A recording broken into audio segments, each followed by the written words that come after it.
Sirah Nabawiyah. Assalamualaikum. Innal hamdalillah.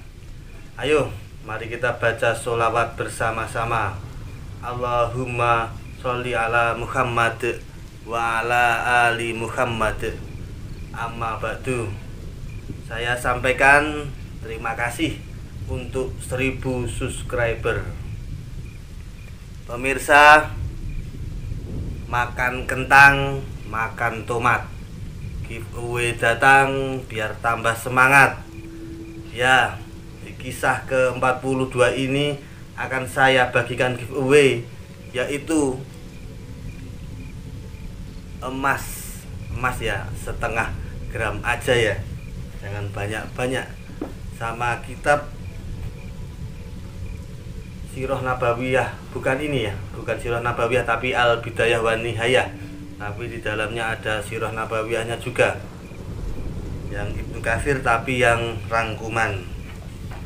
Dan nanti emasnya ini nanti dikira nggak ada emasnya, nanti untuk yang giveaway yang beruntung.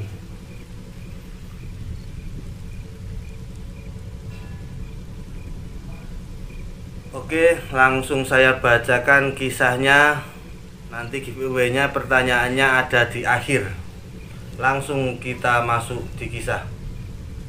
Pemirsa, seusai pertemuannya dengan Abraha, Abdul Muthalib segera memerintahkan penduduk Mekah untuk meninggalkan kota.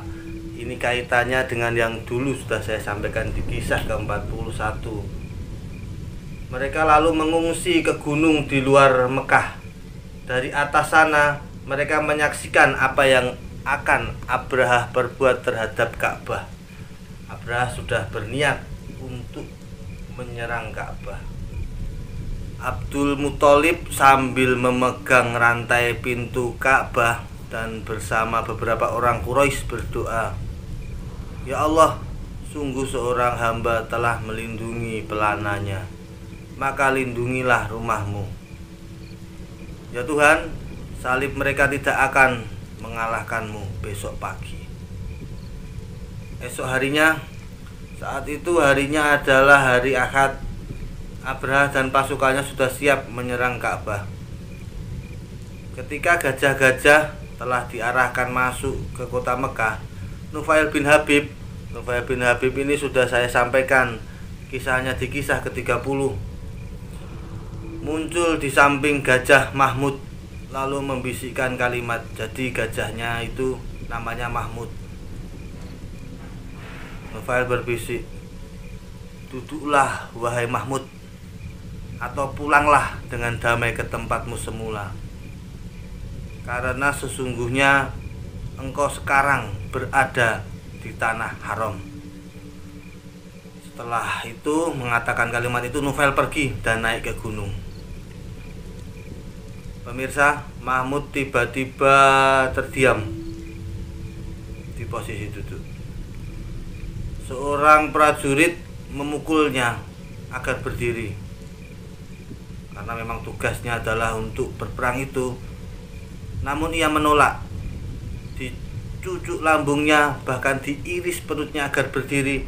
Mahmud tetap duduk. Prajurit Abraha lalu menghadapkan Mahmud ke arah Yaman. Mahmud langsung berdiri dan berlari. Mereka arahkan ke Syam, ke utara. Mahmud juga berlari. Namun ketika diarahkan ke Mekah, Mahmud langsung terduduk, tidak mau berdiri apalagi melangkah. Ketika Abraha dan pasukannya kebingungan ini, ada apa dengan Mahmud ini? Ini aneh.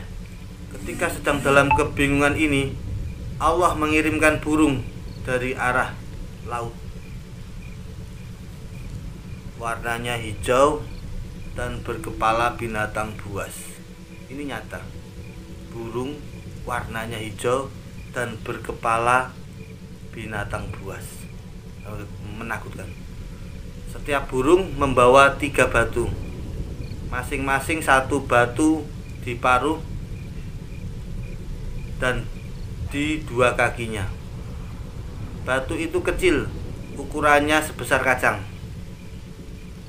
Jika kerikil itu mengenai satu orang dari pasukan Abraha, ya pasti tewas. Namun tidak semua pasukan Abraha terkena kerikil ini.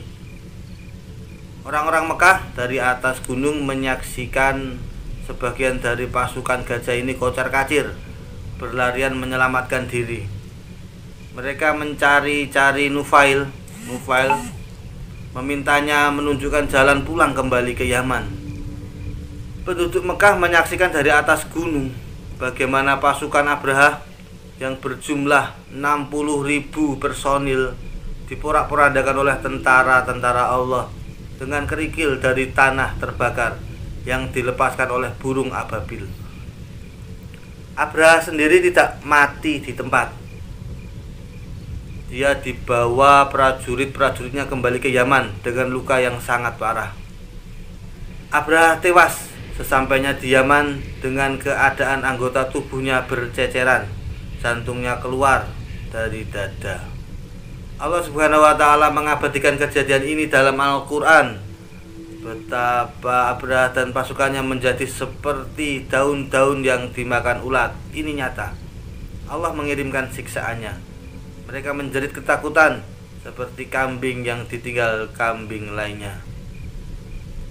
Prajurit yang tersisa adalah seorang pawang gajahnya Abraha.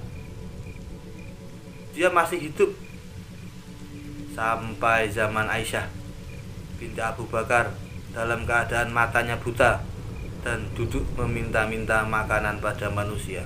Dia saksi matanya. Sejak peristiwa gajah inilah di Mekah jadi ada kerikil, setelah sebelumnya tidak ada.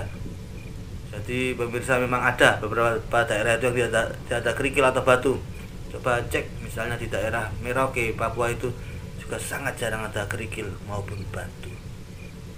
Di Mekah sebelumnya tidak ada kerikil atau batu, dan sejak saat itu ada.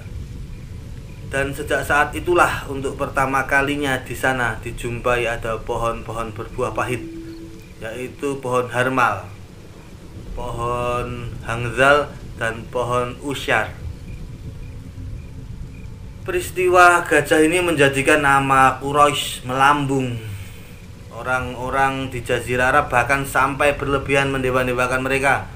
Orang-orang Arab mengatakan Quraisy adalah walinya, wali Allah. Allah berperang untuk mereka, saking mereka mendewa-dewakan Quraisy. Tahun 570 Masehi, tahun terjadinya peristiwa ini, ditulis oleh orang-orang Arab sebagai tahun gajah.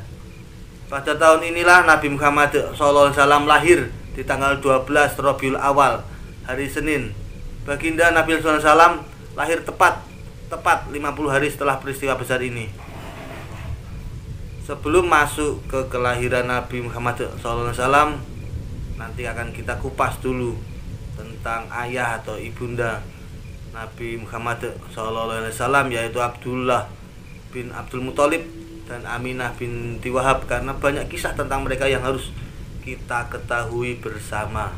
Tapi kelahiran Nabi SAW sudah dekat, mungkin di beberapa kisah lagi. Pemirsa, demikian kisah ini.